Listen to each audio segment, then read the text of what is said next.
Ashwini सैसमसुद्धा channel मध्ये आपलं सर्वांचं खूप खूप स्वागत आहे. तर सकाळचे आता बघा 9 वाजले तर बाहेर बारीक बारीक पाऊस येऊन गेला आणि आता भरपूर असं वारं सुटले. पाऊस यायच्या अगोदर बघा चुलीवरती लकीच्या भाकरी, आमच्या थोड्या भाकरी आणि काही चपात्या बनवले. तर आज थोडंसं एक्स्ट्राच आहे ना भाकरी बनवले. तर तुम्हाला सांगते, तर आमच्या इथं एक शेजाऱ्यांना वारले तर संध्याकाळी वारले ते बघा ते. तर त्यांच्यासाठी पण भाजी भाकरी असं द्यायचं आहे. तर इथं डाळ फोडणी टाकायचं आहे. इथं कुठे केलेलं जरा दूध आहे ते पण सगळं काढायचं आहे आणि थोडं तसं ना गुरुकड पण जावं लागतंय. तर आणि 1 महिना झालं शेजारच्या आत्या पण नव्हत्या बघा. तर त्या पण त्यांच्या मुलाकडे गेल्या होत्या बाहेर. तर त्या पण आज आलेल्या इथं. म्हटलं चला आत्या तुम्ही आत्ता जस्ट आले, त्यांना पण भेटून आले. म्हटलं आता आत्या तुम्ही तर स्वयंपाक करू नका, आज मी तुमच्यासाठी म्हणजे सासू सासरे दोघंच राहतात, त्यांच्यासाठी जेवण देते बोलले. तर आणखीन काय तर भाजी बनवते. आणि काल बनवलेले गुलाबजामुन इतके भारी झालेत ना, चवीला खूप छान झाले. इतकंच की सगळ्यांना दिले, मी सगळ्यांना वाटून खाते. इतके भारी चवीला तर झालेत ना. हे बघा गुलाबजामुन एकदम मस्त असं झाले. तर हे पण एका छोट्या पातेल्यात मी काढून घेणार आहे. तर जे भाज्या बनवलेत ना त्या सगळ्या आता बारक्या पातेल्यात काढून स्वयंपाकीचा डब्बा भरायचा आहे. आणि आईना जिथं मयत झाले ना तिथं पण आम्ही काय करत असतो, बनवतानाच थोडं 4 वेगळ्या भाकरी बनवत असतो. त्या भाकरी द्यायच्या आहेत मला बांधून. आणि इकडे डाळ पण लावून फोडणी टाकते आणि आत्यांचं पण ताट देते. आणि गुरुला आंघोळ घालायची. आईनं बोलले की आधी तुम्ही तिकडे जाऊन या, मग नंतर बघू आल्यानंतर. तर भाकरी दिल्यानंतर मग गुरुला आंघोळ वगैरे घालता येईल. आणि मळ्यात ना थोडंसं खुरपायचं राहिलं होतं, बायका होत्या. आता काय माहिती खुरपायला येते की नाही. थोडंसं पाऊस पडला लागते खुरपा लागणार नाही, अजिबात लागणार नाही. कारण की चिक्कल चिक्कल होते. एवढंच म्हणायचं की आज जास्तीचा स्वयंपाक होता. जो गॅसवरती उभा राहून स्वयंपाक करायला उशीर लागतो ना, ते चुलीवरती पटकन होऊन जातं. आता तुम्हाला दाखवते बाहेरचं वातावरण. अगदी सडा टाकल्यासारखाच पाऊस झालाय, पण ठीक आहे म्हणायचं. तिथं माझं आळू शिजते शेगडीवरती. आणि एवढं जरी पाऊस पडला तरी चुलीवरती अजिबात स्वयंपाक करता येत नाही. हे बघा लगेच पाऊस पडला म्हणून तर पाऊस गेला सुद्धा, असं आपल्याकडे सध्या परिस्थिती आहे बघा पावसाची. आणि सईपरीसाठी ना अशी फ्लावरची भाजी केले डब्यासाठी. मसूर डाळीत ना म्हणलं कांदा घालावं. तर कांदा, लसूण, खोबरं, आल्याची पेस्ट. तर आपण कोणाला तर द्यायचं म्हटलं की थोडंसं सुधरून करतो की नाही स्वयंपाक, तशा पद्धतीचं माझं साधे काम. तर लाल तिखट, हळद, मीठ टाकून पुढे टाकणार आहे. झोपला काय का पिल्लू? बरे खेळायला आहे, ठेव दे. मग तुम्हाला वांगच बनवून देऊ का फ्लावर देऊ? वांग पण बनवणार आहे मी. तर विचार केला दुसरी भाजी आता बनवायचं काय, तर वांगच बनवून छान वेळीदार वांग बनवते. आणि डाळीला पण फोडणी टाकले. म्हणजे सगळे कामं झाले का किचन पूर्णपणे सगळं आवरायला होते. आणि बाहेर कुमट कुमट वातावरण आणि आत असं पसारा. आणि तिकडं म्हणजे इतकं ते चिडचिड लागत होतं ना, भरपूर असं चिडचिड लागत होते. लागलंच का नाही पटकन आपल्या दररोजच्या प्रमाणात ना वांग फोडणी टाकून देते. तर पलीकडचे मग सासू सासरे का 1 महिन्यासाठी बाहेर गेले होते ना, मग ते दमून थकून आले होते. आणि 2 दिवसाचा प्रवास रेल्वेचा. आणि त्यांना मीच बोलले होते की नका करू स्वयंपाक. आणि जेव्हा जेव्हा ते गावावरनं असं येतात ना, तेव्हा तेव्हा मी स्वयंपाक त्यांना अगदी आवडीनं प्रेमाने देत असते, जेणेकरून का आल्या आल्या दगदग व्हायला नको. कसं आता वय झालेलं असतं ना, पटकन येऊन स्वयंपाक करणं ते बरं दिसत नाही. आणि आपण शेजारचे कामाचे काय असं मला कधी कधी वाटते. तर जेव्हा आत्या आलेल्या कळाला ना त्यावेळेस मी पटकन जाऊन त्यांना भेटून आले, खुशाली विचारली, त्यांना सांगून आले की स्वयंपाक बनवू नका, मी सगळं देते तुम्हाला. फक्त एवढंच की मी एक भाजी वाढवली वांग्याची, कारण की मला दुसरीकडे पण जिथं वारले होते तिथे पण मला स्वयंपाक द्यायचा होता ना. मग भाजी काय पुरणार नाही, मग मी काय केलं, वांग्याची भाजी एक्स्ट्रा केली. परत जामून, डाळ, भात, फ्लावरची भाजी, चपाती.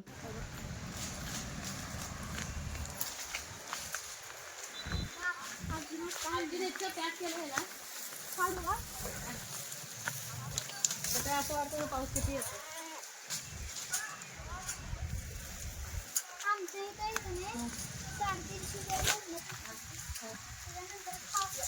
शेळीचं का नाही पिल्लू कुठे गेले असं कमेंट आली होती. आता हे वैरानच खाणार. तिकडे तेच पाठवायचं तर का नाही आता पिल्लू मोठी झाली. तिकडे बोकडं मोठी झाली की नाही त्याला आम्ही विकतो आणि पाट असेल तर असं ठेवतोय. तर आता गाप गेले, मला वाटतं 1 महिना देईल का हो दूध? 15 दिवस महिना मग त्याचं दूध आहे ना कास तटतटते, मग त्यामुळे ना त्याचं दूध काढावं लागतंय ना, तर इतकं त्रास होतो ना त्यांना, खूप त्रास होतो. मला वाटतं अजून 1 महिना पण झाला नाही गाभ होऊन, आणि जसं जसं त्यांचं गाभ होणं जे पुढं प्रजनन काळ पुढं जाते की नाही तसं तसं मग दूध आटत जाते. मग तोपर्यंत आम्ही काय करतो, लकीला मोठं करायचं, मनूला मोठं करायचं. मग सध्या लकीला आणि मनूला दोघांची आईस चालू आहे. तुम्हाला लकीची तब्येत दाखवते. मला वाटतं एक 15-20 दिवस झाले बघा लकीला दूध देतोय, लकीला पण आणि मनूला पण. आता दूध काढलं का लकीला द्यायचं आधी, कारण की त्याला माहित असते आता ह्या टायमिंगला दूध काढलेलं असतंय. पहिला मी काढलं म्हशीची, तर मी धार करताना म्हैस मला असं मागं वळून बघा हिथं आवडते का नाही. कारण की एवढं धार काढलं ना, माहेरी तर काय म्हशी वगैरे काय नाही, तर स्पीड एवढं नसायची. आता पण एवढं स्पीड अजिबात नाही, पण म्हैस पण आपली शाळेतच होती, पण ह्यांच्या पण हाताला लागल्यामुळं म्हशी का परी मागं मला घेऊन बसायची. चांगले अर्धा 1 लिटर दूध देते आपली संगू. ते गंगू देत नव्हती बघ घेतलेली. थांब लात बीत मारशील. तर हळदी कुंकू होतं बघा एक, तर हे म्हणतात की नको जाऊ अश्विनी, राहू दे. गुरु छोटा असल्यामुळे गावात, आणि ह्यांना पण विशेष म्हणजे वेळ नाही, गाडीवर जावं लागणार आहे. चालत गेलं तर मग गुरु येईपर्यंत रडेल, गाडीवर गेलं तर मग मला हळदी कुंकाला जायचं होईल, पण ह्यांना जायचं मळ्याला. चांगला अर्धा 1 लिटर निघते आई, भरपूर निघते. काढायचं बरोबर. काढ काढ काढ काढ. मोठी झाली मी शेळीचं दूध काढत होते असं सांगायचं. परी माझ्यापेक्षा चांगलं जोर लावते की हो. अगं बाई ग, वड वड. हे म्हशीची धार काय मला वसरते, ह्यालाच दमले मी. बघू लकी आलाच परसात मी काढते. लकी आला दुधाला. काय करता नेता काय तुम्हाला काय नको. बरोबर चहा करून द्यायचे, परला साईला संध्याकाळचे 5 वाजले. सकाळी इतकी घाई झाली ना, 11-1 वाजता मी कामच करत होते, कारण की जिथं मयत झालं तिथं तर आई भाकरी नेलेच होते. तिथून परत धुणं भांडी, परत पलीकडचा स्वयंपाक, आणि घर आवरायला उशीर झाला. आणि मला पण ना कधी कधी असं वाटतं की आरामाची गरज आहे, कारण की बघा गुरु झाल्यापासून बरंच माझं काय दुखायला लागलंय. मग गुरु झोपला का मग मी पण थोडासा आराम करते. तिथून परत गुरु उठला की त्याच्याबरोबर खेळायचं उठायचं असलं चालू होते. कधी 4-5 वाजते हे सुद्धा अजिबात कळत नाही. जेव्हापासून शेळ्यांना मोकळं सोडलंय बघा तेव्हापासून शेळ्यांचे जरा पाय असं म्हणजे मोकळं झालेत. आणि एकसारखं शेळ्यांना बांधून हे बाईंची नका कशी वाढली किंवा नको इतकी पुढे आलेत ना. हा फुलं निघालंय. लकी वाट बघायलाय. तुम्हाला शेंगा तेवढं काढा की. लकी वाट बघायलाय. आता ते टपडा आण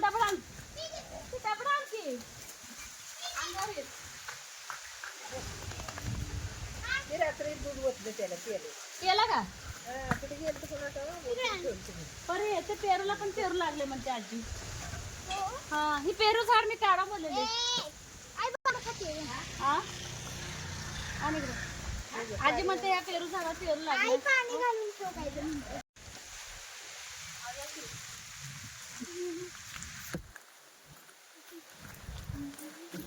अगं बाई आजीनं बरंच खुरपलंय की. बारीक पाऊस तर काय नाही, पण जी चिटचिट येते ना ती चिटचिटलं ना असं गवत आलं होतं सगळं.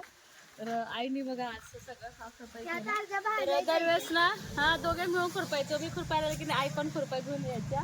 तर ह्याच्यामध्ये निम्म्या भाज्याच आहेत. बघू आता उद्या राजगिरा काढते. तर ह्या बाजूला आणि ह्या बाजूला आतल्या राजगिरा भरपूर आहे. बाहेरच्या बाजूला पण राजगिरा तांदूळ पण मी काढत नाही. आजी म्हटली मला झाड नको काढू. तर मी हे पेरूचं झाड आहे ना कट करा बोललेली. फुलं दरवर्षी फुलं येतात खरं पेरू येत नाही का. अण्णांची आठवण मग ठेवलं खरं काय याला पेरू पण येण्या काही नाही. कुठं लागले पेरू. आजी म्हणते पेरू लागले फुलं लागले ते मस्त. तर तुम्हाला चहा करून देते. काय माहिती कुठं. आणि ना वांग्याची रोपं आणि ह्याची शेपूचं आजी पर्यंत खुर हे काढचे ना वांग्याची रोपं की आजीने तयार केले. ओके ही आणि ती वांग्याची नाही वांग्याचे इथं ते बुंजका वांग्याच रोप इथं सगळं. पण शेपू पण पाणी होत की ग चांगलं आलं शेपू पाणी होत. हो आता असं पण गेला नारळ तिथंच लाव वांग बिंग सऱ्या करून लाव की सऱ्या करून तुम्ही द्यावं लागतं. शेपू लावली पाऊस एक जरा मोठे होते 4 सऱ्या होते ते की निवांत आई आणि ऊन पण आहे हो पण लावलं पाणी पाणी होत शेपू आले 4 सऱ्या निवांत होती ते असं बी तसं बी. मी आंब्याचं झाड लावा म्हणलेले झाड लाव परत आता अंडे पाऊसच नाही ना. गुलाब आहे की पिलू हे कुठं पेरू आहे काय माहिती आजी पेरू आहे बोलली मला याला काय पेरू. चलो आम्हाला दाखवणार खा. तू उठला लगेच तू लगे उठला तू कधी मागं यायचं रे गोट्यात तू कधी मागं यायचं रे ते कुणीकडे लक्ष बघ झोपीत आहे. चला चला ठीक आहे नाही त्याला असं फिरवत असते. ह्याचं काय पोट भरलं नाही का परत आलाय बघतो. या चहा ठेवू का तुम्हाला सोनू. चलो आण आतमध्ये वाऱ्या बाळा त्याला. साठी ना घरची डाळ शिजत घातलेली आणि तेल लावून एरवी मला डाळीची आमटी बनवायची असेल तर अजिबात शिजत नाही. पण आता आहे का नाही तर डाळ 2 शिट्टीमध्ये ही डाळ बऱ्यापैकी शिजले आणि ह्याच्यामध्ये मी आता काय करणार आहे हे सगळं जे टरफल आहेत का ते सगळं मी आता वरून ना असं काढून घेते आणि ह्याच्यामध्ये हळद मीठ आणि तांदूळ मिक्स करून का नाही खिचडी बनवते. तुपाबरोबर खूप छान लागते हे. तर हे बघा असं एक ना आता ह्याचं सगळं साल काढायची आणि कात्रीने का. तर संध्याकाळचे बघा 8 वाजता आले स्वयंपाकाला खूप उशीर झाला तर म्हणलं आता पटकन शॉर्टकट एकच रेसिपीची भाजी करावं. जसं की बघा भरपूर तेलामध्ये जसं शालो फ्राय ह्या पद्धतीने बघा भरली भेंडी करायला म्हटलं पडला त्यात नाही जास्तीचा काय अभ्यास तोपर्यंत तिकडं ना पाठांतर करायचंय. तो पण म्हणलं तुम्हाला मसाला तयार करून दे जसं की शेंगदाण्याचं कूट लसूण खोबरं आणि आपलं भेंडी आणि फ्लावर टाकायचं मॅगी मसाला आणि टाक फुलं टाक किती बघू अर्धा एक केवढं अंदाज हा. आणि बाजरीची भाकरी बनवायची आहे तर स्वयंपाकाला उशीर का झाला ते सांगते. तसं माझ्या तर वाईटच घटना आहे आणि खूप असं एजेड होते म्हणजे सख्खे चुलत सासरे म्हणजे आईचे चुलत दीर तर त्यांचं ना तर 6:30 वाजता ना म्हणजे असं गेलेत आपल्याला सोडून देवा घरी तर ते राहतात पंढरपूरला. तर कोण जायचं कोण नाही हेच बोलणं चालू होतं तर त्यामुळे आमचं थोडंसं उशीर झालं स्वयंपाकाला. म्हटलं चला पटकन स्वयंपाक आवरावं. हां खरं सांगू का जेव्हा टिटवी वरडते ना तर ते खरंच असतं. मला पूर्वी वाटायचं की टिटवी आहे ना म्हणजे असं रानातून जेव्हा त्याचे अंडे वगैरे लपवले असतं ना त्यावेळेस ती शोधायला येत असेल आणि वरडत असेल असं काहीतरी असं वाटलं पण ती खरंच आहे. तर आपल्या आई बोलतात की अशी गोष्ट नसते. कधी कधी अंडे शोधायला पण येत असते मोकळ्या रानात बघा अंडे ठेवत असते टिटवी पण त्यांना एक असं वरदान असते की जेव्हा असं माणूस कुठला जायचा असतो कुठला पण असो पण आपल्या कानावर ते ऐकायला येतच की ज्यावेळेस ती वरडलेला आवाज येतं काहीतरी काय आपल्या कानाला ऐकू येतं. तसं झालं ह्या वर्षी ना आषाढ एकादशी पण मला इतकं म्हणजे दरवर्षी माझं असं एकदम कसं भरल्यागत वाटायचं ना घरामध्ये तसं वाटलं नाही. जसं की बघा आता काल परवाचं म्हणा घरामध्ये वातावरण एवढं काय वाटलं नाही आहे. तर आमची जवळची अगदी भावकीच आहे तर ते मामा वारले तर वाईट वाटलं. तर आई जाते आता परवा दिवशी बघा सकाळी मातेला पंढरपूरला तर आज आता हे किंवा आमचे दीर जाते तर ठरवायला लागलेत आणखी म्हटलं आता इथंच ब्लॉग एंड करावं तुम्हाला सांगून. तर म्हटलं बरं आता मला मदत कर कारण की स्वयंपाक उशीर झालाय गुरु पण कुरकुर करणार आहे आणि ती थोडी चटणी घाल. तर इथंच व्हिडिओचा एंड करणार आहे. चॅनलवरती कोण नवीन आहे का बघत राहा लाईक शेअर सबस्क्राईब करा अजिबात विसरू नका. बाय.